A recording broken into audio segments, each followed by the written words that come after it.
ફાંસલો. લેખક અશ્વિની ભટ્ટ. પ્રકરણ 4. ગોવિંદ, કોઈ વખત તું મુસીબતમાં આવવાનો છું, જીગર હંમેશા તેને કહેતો. આખી ટુકડીમાં કેવળ જીગર જાણતો હતો કે ગોવિંદને મળવા આવતા બેઢંગી જુવાનિયાઓ કોણ છે. આ નક્સલવાદીઓને કારણે તારે કોઈ વખત, જીગર કહેતો, પણ ગોવિંદ તેની વાત વચ્ચેથી કાપી નાખતો. I never expected that you will tell me this. Jigar, આ લોકો વિશે એક ઇરાદાપૂર્વકની ગેરસમજ ફેલાવવામાં આવે છે. એ બધા જોરદાર જુવાનો છે. તેમાંના કેટલાક તો જીનિયસ છે. દેશમાં ક્રાંતિ લાવવાનું સ્વપ્ન સેવું તે શું ગુનો છે? તને પોતાને નથી ગુસ્સો? તું જ કહેતો નથી આ ભ્રષ્ટાચાર, આ આજકાલના ઠીંગુજીઓ આપણા હાકેમો થઈને ચડી બેઠા છે, તેનો પ્રતિકાર થવો જોઈએ.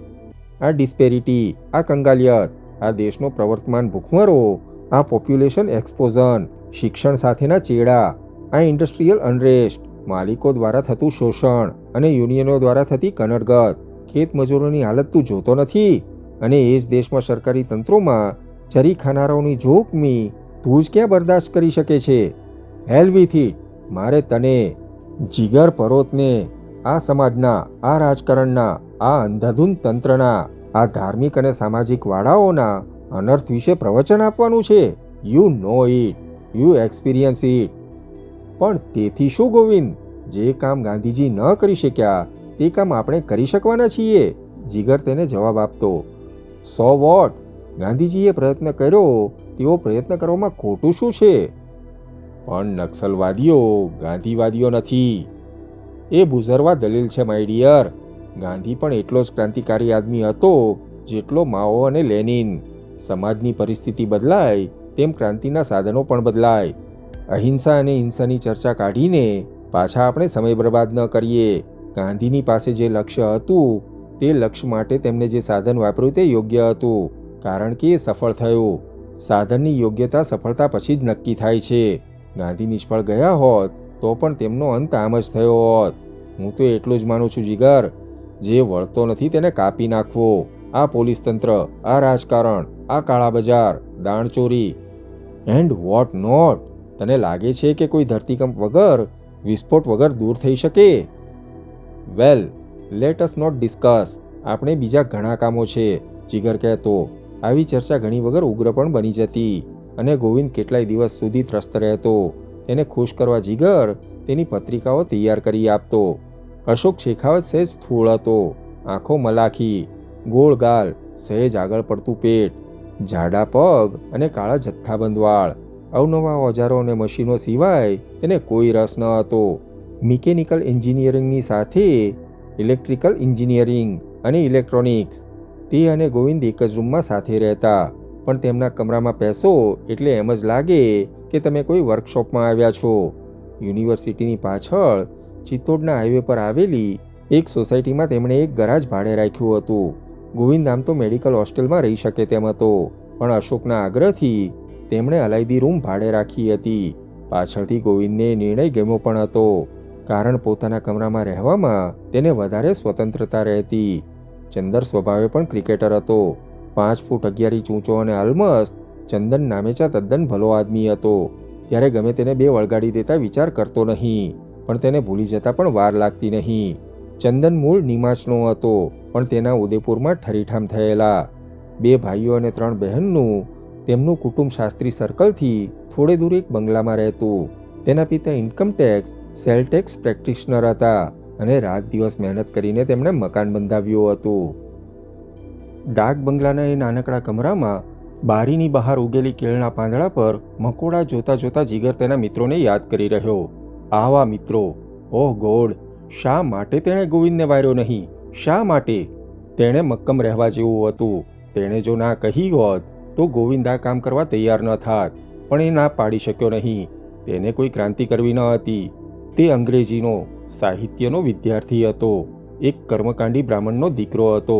તેને કોઈ રાજકીય મહત્વાકાંક્ષા ન હતી, છતાંય તે ગોવિંદને ના ન કહી શક્યો. My God! શું મૈત્રીનો આ અર્થ હશે? શું મૈત્રીને કારણે માણસ પોતાનું આગવું વ્યક્તિત્વ ગુમાવી નાખતો હશે? જીગર, મારે તારી સાથે એક અગત્યની વાત કરવી છે. તે દિવસે કમોસમનો વરસાદ પડ્યો હતો. ભર શિયાળામાં વરસાદ પડ્યો હતો. ઉદયપુરની આસપાસ કરા પણ પડ્યા હતા. તે દિવસે તેની હોસ્ટેલની રૂમ પર ગોવિંદ આવ્યો હતો. તેના હાથમાં પ્લાસ્ટિક વીંટાળેલું એક પેકેટ હતું. તે ધ્રુજતો હતો. વરસાદથી તેના કપડાં ભીંજાઈ ગયા હતા. ગોવિંદ, અત્યારે આ વરસાદમાં ક્યાં નીકળ્યો હતો? જીગરે તેને કમરામાં આવકારતા કહ્યું અને વળગણી ઉપર લટકતો ટુવાલ આપ્યો. તું માંદો પડવાનો છું. સજ્જનગઢ પાસે તો અડધા કલાક કરા પડ્યા. માંદો પડીશ ત્યારે પડીશ. અત્યારે મારે તારું ખાસ કામ છે એટલે તો આ વરસાદમાં આવ્યો છું, તે બોલ્યો. તેણે પ્લાસ્ટિકનું પેકેટ જીગરના ટેબલ પર મૂક્યું અને ટુવાલથી વાળ લૂછ્યા. જીગર ત્યાં સુધીમાં તેને માટે એક લુંગી અને શર્ટ લઈ આવ્યો. ગોવિંદે કપડાં બદલ્યા. જીગરે ટેબલના ખાનામાંથી સિગરેટનું પેકેટ કાઢ્યું. ગોવિંદ સિગરેટ પીનારો આદમી ન હતો, પણ એ જ્યારે સિગરેટ પીતો ત્યારે તો ચેઇન સ્મોકરની માફક પીતો. તું બેસ, હું ચાનો બંદોબસ્ત કરી આવું.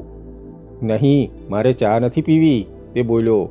તેણે ધીરેથી પ્લાસ્ટિક વીંટાળેલા પેકેટ પરથી પાણી ખંખેર્યું. રબર બેન્ડમાં બાંધેલું પેકેટ છોડ્યું. ઊભો થયો અને કમરાનું બારણું બંધ કર્યું. આ શું લાવ્યો છું? જીગરે પૂછ્યું. એ જ તને વાત કરવાની છે, તેણે કહ્યું અને પેકેટમાંથી 2 આલ્બમ કાઢ્યા. શેના આલ્બમ છે ગોવિંદ? જીગરે પૂછ્યું. તું જ જો ને, તેણે કહ્યું. જીગરે આલ્બમ ખોલ્યા. તેના પાના ફેરવતો ગયો તેમ તેમ તેના કાળજામાં ભયાનક અરેરાટી ફેલાતી ગઈ. દારિદ્ર્ય, ભૂખમરો, પોલીસ અત્યાચાર, વેશ્યાઘરો, ભીખ મંગાઓ, ખાણિયાઓ, ખેતમજૂરો, પોષણ વગરના બાળકો, બેઘર લોકો, લંગોટીભેર આદિવાસીઓ વગેરેના દયાજનક, ઘૃણાસ્પદ, બીભત્સ અને છતાં કરુણા જન્માવે તેવા ચિત્રો એક આલ્બમમાં હતા અને બીજા આલ્બમમાં કંઈક જુદી જ સૃષ્ટિના ફોટા હતા. દિલ્હીની આલિશાન હોટલોમાં ભોજન કરતા રાજકારણીઓ, વિમાની મથકે ચમચાઓથી ઘેરાયેલા નેતાઓ, વિરોધ પક્ષના અને સરકારમાં બેઠેલા મહાનુભાવોના આલિશાન આવાસો, કેબરે નિહાળતા દારૂની મહેફિલમાં ચકચોર સંસદ સભ્યો, સ્નાનાગારમાં સહેલગા કરતા નામીચા ચહેરાઓ અને નામીચી સિને તારિકાઓ. આ આલ્બમમાં ભારતનું અનેરું દ્રશ્ય હતું. જીગરે જોતો રહ્યો. અડધો કલાક સુધી ગોવિંદ ભંડારી સિગરેટો ફૂંકતો રહ્યો. વેલ, જીગરે કહ્યું, ધીસ ઇઝ લાઈફ. બસ, તારે આટલું જ કહેવાનું છે જીગર? તારું કોઈ કમિટમેન્ટ નથી, તારો કોઈ સંદર્ભ નથી આ ફોટાઓ સાથે. શું તું શૂન્યાવકાશમાં જીવે છે? Are we all dead, important, helpless? Oh Govind, તને શું થઈ ગયું છે? આપણે કેટલી વાર ચર્ચા કરી છે કે આ વાત આપણા બસની નથી. ઝાડના મૂળિયાથી તે પાનની ટીશીઓ સુધી ઉધઈ લાગી ગઈ છે. એ ઝાડને આપણે બચાવી શકીએ તેમ નથી.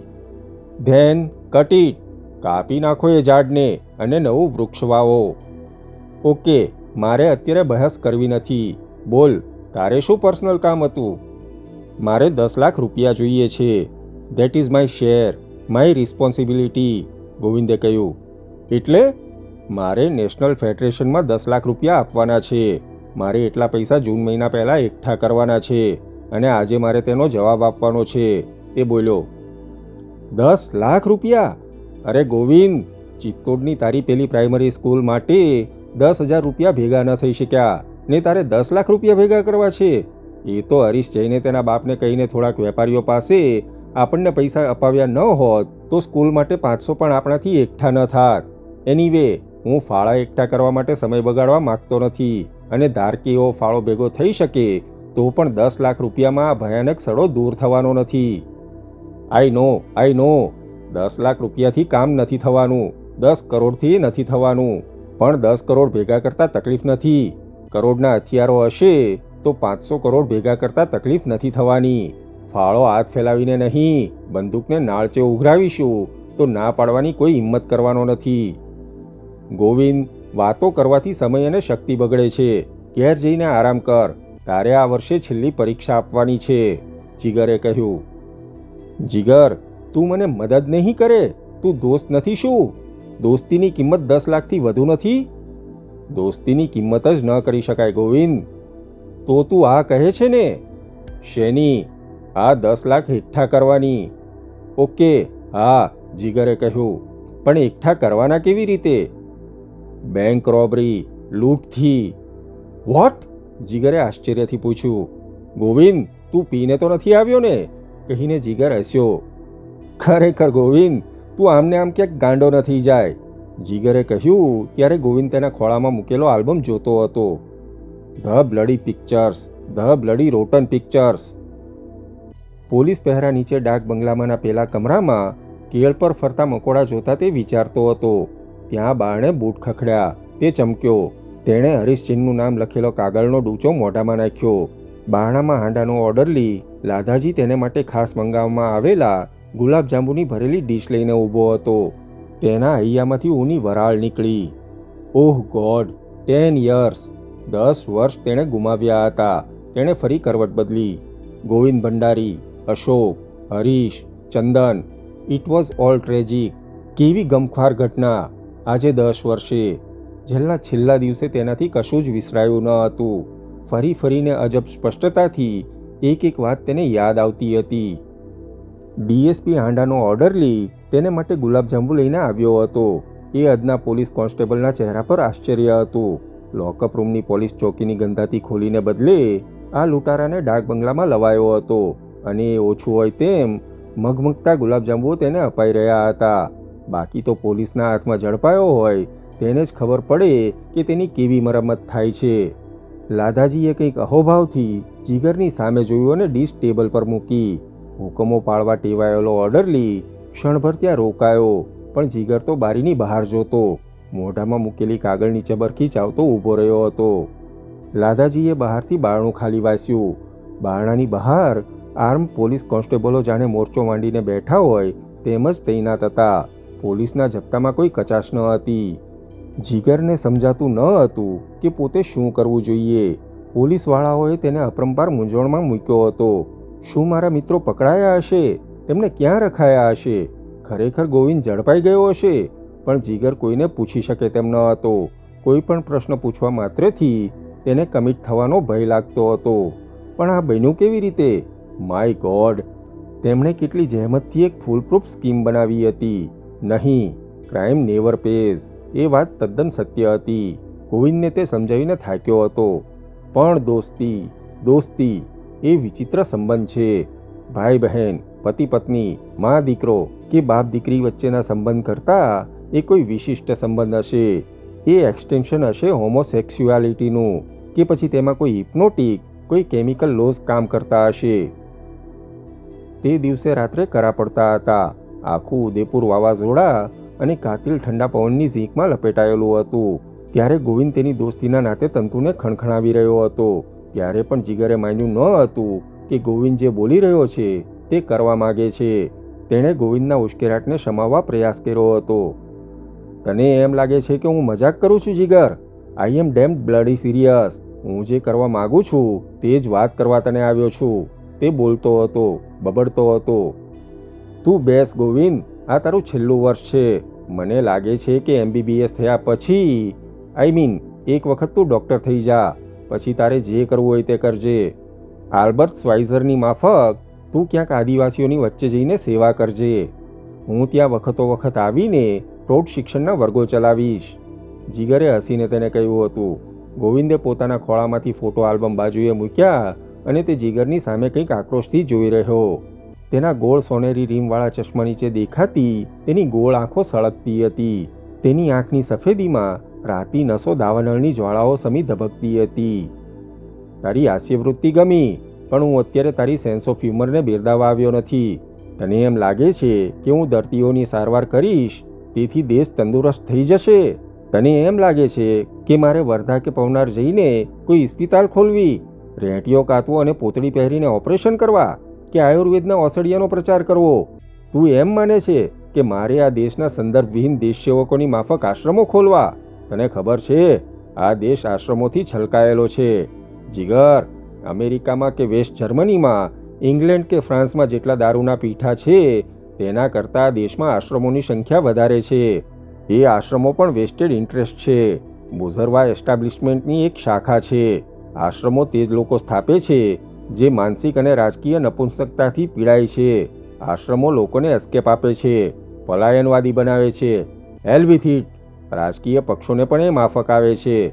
સાલા ડિસિઝન્સ લેવાનું તેમના હાથમાં છે, છતાં આશીર્વાદ લેવા સાધુ સંતો અને સમાજસેવકના આશ્રમોમાં જાય છે. નશાબંધી સપ્તાહનું ઉદ્ઘાટન થયા પછી નશો કરવાના દાખલા બન્યા છે. ગઈકાલે દાણચોરીમાં સંડોવાયેલા બળાત્કાર માટેના FIR ફાઇલ થયેલા લોકો મિનિસ્ટ્રીમાં બેસે છે. Hell with it, we have got to do something before it is too late. Govind, મને ખાતરી છે કે કોઈ દિવસ તારી જીભને કારણે તું મુસીબતમાં મુકાવાનો છું. અને હું એમ કહું છું કે ગોવિંદ ભંડારીથી શું થવાનું છે? જ્યાં આખું આપ ફાટ્યું છે ત્યાં ક્યાં થીગડા મારીશ? અરે યાર, બીજી વાત જવા દે ને. દિલ્હી જવા માટે રેલવેનું રિઝર્વેશન તો લાવી આપ. ઓહ મારા દોસ્ત, કાં તો તું ખરેખર વેદ્યો છું અથવા નાદાન છું. આ દેશના લોકોની જડમાં, તેમની રગમાં જે રોગ પેઠો છે તે ગાંધીથી દૂર ન થયો અને તું ડોન્ટ ટોક નોનસેન્સ. સાલા દરેક આદમીને ગાંધીનું નામ લેવાની આ દેશમાં ટેવ પડી છે. The poor fellow, he died a lonely man. કોઈએ તેની વાત અપનાવી નહીં. તું અજાણ્યો છું આ દેશના ઇતિહાસથી? કેવા સ્ટારવર્સ ગાંધીની સાથે હતા, પણ પછી શું? અંગ્રેજોએ જવાનો નિર્ણય કર્યો તે સાથે જે સ્ટારવર્સ બદલાયા. ગાંધીનું કામ ખતમ થઈ ગયું હતું, હવે તેનો ખપ ન હતો. They all avoid the old man. અરે ગાંધીનું જીવન જો ગોળીથી પૂરું ન થયું હોત તો તે જાતે જ પાગલ થઈને ગુજરી ગયા હોત. તેના બધા આઇડલ્સ, તેની વેલ્યુઝ એક જ વર્ષમાં, માત્ર એક જ વર્ષમાં તે તૂટી પડી હતી. હેલ વિથ ઇટ. ગાંધીએ અહિંસાનું શસ્ત્ર આપ્યું કારણ તે શાણો આદમી હતો. કાંડા વગરના માણસના હાથમાં શસ્ત્ર મૂકવાનું જોખમ લેવા એ વાણિયાનું અજ્ઞાત મન ના કહેતું હશે. તેને તો પૂરો ખ્યાલ હતો કે દેશમાં માટી પગાની મોટી ઓલાદ છે. ગારાના લોકોનું સૈન્ય બની ન શકે. And you know, the people લાઇક્ડ it. અહિંસક વિરોધ એટલે કેપિટલ પનિશમેન્ટનું જોખમ નહીં. કોઈ ફાંસીને માચડે લટકાવે નહીં. સરઘસ કે પત્રિકા કાઢવાથી જો સ્વરાજ મળતું હોય, અપવાસથી કામ સરતું હોય, તો બંદૂક ઉઠાવી શા માટે? Well, the strategy work. પણ સ્ટ્રેટેજીથી જીત મેળવાય છે. You can certainly win, but you can't consolidate victory. જીત હાંસલ કરવી સહેલી છે, જીરવવાનું કામ, ટકાવવાનું કામ કરવા માટે હિંસા વગર છૂટકો નથી. નહીં તો આ કોદાળ રાજ્યકર્તાઓ ગોળીઓને બદલે પત્રિકાઓ ન ફોડતા હોત. જીગર, હું તને કહું છું ને, માનવીના ઇતિહાસમાં હિંસા દ્વારા જ પ્રગતિ થઈ છે. તું હિટલરનો દાખલો લે, નેપોલિયનની વાત જો, માઓને જો. તેમણે શું કર્યું ને શું નહીં તે ચર્ચા માગી લે છે, પણ તેમણે દેશને ઘડ્યો, દેશના લોકોને પારાવાર યાતનાઓ સહેતા શીખવ્યું. અને આજે એ જ દેશો આગળ છે જે હિંસાના તાપમાંથી ચડાઈને આવ્યા છે. ખેર, આઈ નો યુ ડોન્ટ એગ્રી. કારણ તું ગૂંચવાયેલો છો ગોવિંદ. તું જે દલીલો કરે છે તે જ પરસ્પર વિરોધી છે. તેમાં તર્ક ઓછો અને સંવેગ વધારે છે. જીગરે કહ્યું. તને એવું જ લાગવાનું, કારણ હજુ આપણે આપણા કહેવાતા મૂલ્યોની બહાર આવ્યા નથી. આપણી જાતનો આપણે પોતે વિરોધ કરતા શીખ્યા નથી. એન્ડ ધ બાસ્ટર્ડ્સ, તે નો વી આર હોપલેસલી ઇમ્બેસાઇલ. નહીં તો અછૂતો આ દેશમાં આ જમાનામાં હોય કેવી રીતે? ધર્મના આટલા ચોખા શા માટે હોય? કોમવાદ શા માટે હોય? જ્ઞાતિઓ શા માટે હોય? આ બધો પેરાડોક્સ છે, પણ એ જારી રહ્યો છે, જારી રાખવામાં આવ્યો છે.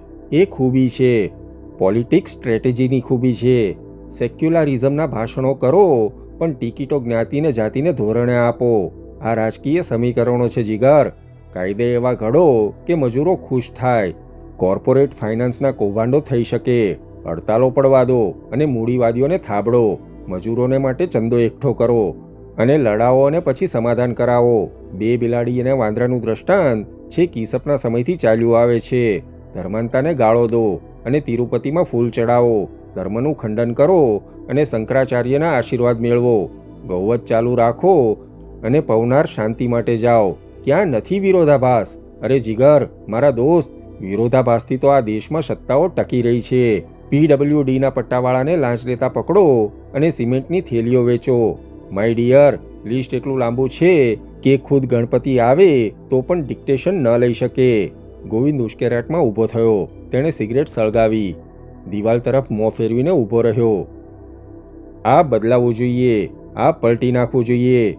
જીગર, તારે માટે ચા લઈને આવતા કેન્ટીનના છોકરાને પડી નથી કે રાજસ્થાનનો ચીફ મિનિસ્ટર કોણ છે કે ઇન્દિરા ગાંધી દેશના વડાપ્રધાન છે કે નહીં. તેને માત્ર એક જ રસ છે, 2 ટાઈમ પૂરતું ખાવાનો, 2 ટાઈમ પેટ ભરવાનો. તેને રાજ્ય નથી જોઈતું, તેને મર્સિડીઝમાં ફરવું નથી. અરે તારા બજોટા ગામમાં જ જો ને, ક્યાં ખેત મજૂરને જાગીરદાર થવું છે? 2000 વર્ષથી આપણો આખો દેશ એક જડતામાં જીવે છે. ધ રૂલિંગ ક્લાસ, એ પછી બ્રાહ્મણો હોય કે રાજકારણીઓ હોય, ધર્મવડાઓ હોય કે પંડાઓ હોય, તેમણે એક જ ધ્યાન રાખ્યું છે, લેટ ધેમ રિમેન ઇમ્બેસાઇલ્સ. ગમે તે આવો, દિલ્હીના તખ્ત પર બેસો, પણ અમારું તો આમ જ ચાલવા દો. અરે તું વાત કરે છે? કોણે આ દેશને માટે પ્રજાને તૈયાર કરી? આપણા મેવાડનો જ દાખલો લો ને. એક વીર પાક્યો, રાણા પ્રતાપ. તે ઝઝુમ્યો એકલો. તે વખતે રાજપૂતોએ ધાર્યું હોત તો તેની સાથે ન જોડાત, પણ નહીં. માંધાતાઓએ સમ્રાટના શાળા બનવાનું પસંદ કર્યું અને એક 14 વર્ષના શahજાદાએ રાણા પ્રતાપને હરાવ્યો. આ શું બની શકત? પણ એ બન્યું, કારણ આ દેશના લોકોને ગળથૂથીમાં જ ઉદાસીનતા મળેલી છે. ગાંધીએ હટાવવાનો પ્રયાસ કર્યો, પણ તેમાંથી પેદા થયેલા રુદ્રને સંહારવાનું શસ્ત્ર તેની પાસે ન હતું. માઓએ શસ્ત્ર અનામત રાખ્યું. રાજ્યની ધુરા હાંસલ કર્યા પછી એમ કહેવાય છે કે દેશમાંથી ચૂંટીને 15,000 માણસોને, નેતાઓને ઠાર મારવામાં આવ્યા હતા. વેલ, ગાંધીએ ન કરી શક્યા. વેલ, જવા દે આ બધી ચર્ચા. પણ એક વાત મારે ગળે ઉતરી છે જીગર, કે ઉન્મૂલન વગર નવનિર્માણ શક્ય નથી, અને નવનિર્માણ વગર આ દેશના રોગોનો નાશ થઈ શકવાનો નથી. હેલ વિથ ઇટ. આ બધી વાતો પછી આવે છે. કેટલાક બેઝિક કામો આપણે કરવાના છે. મેં કહ્યું ને, મારે રાજસ્થાનમાંથી કે ગમે ત્યાંથી 10 લાખ રૂપિયા કોન્ટ્રીબ્યુશન તરીકે આપવાના છે. મેં વચન આપ્યું છે. કોને વચન આપ્યું છે ગોવિંદ? જીગરે પૂછ્યું હતું.